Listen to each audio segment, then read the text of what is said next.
Hey everybody, welcome to this episode of the Disc Golf Answer Man. Hey guys, I'm a forehand dominant player. Been playing for about 1 year and I can throw 270 to 300 with no wind.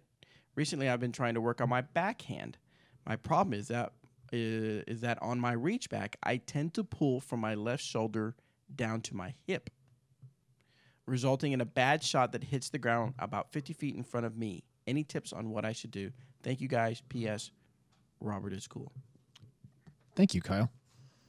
You're actually the first person who's told me that before, so I greatly appreciate it. No, Ever. Yeah. Parents included.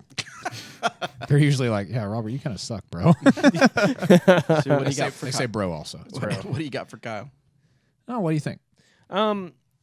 As far as a good backhand goes, it sounds like you're over exaggerating the follow through, the reach back if you're bringing it back and going down.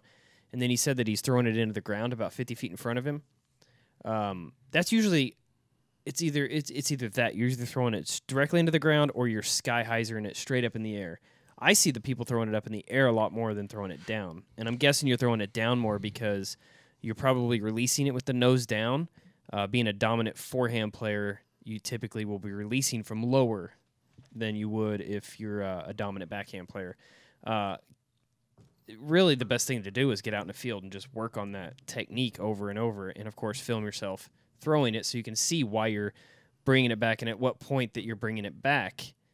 Are you taking it off that plane? You know, something that somebody had told me years ago that has just stuck with me for some reason is when I'm bringing the disc back, not just bringing it back, but when I'm following it through, you kind of pretend it's like a tray. You're a waiter and you got drinks on it and you don't want to spill those drinks. So how do you do that? You keep that disc as level as possible all the way through.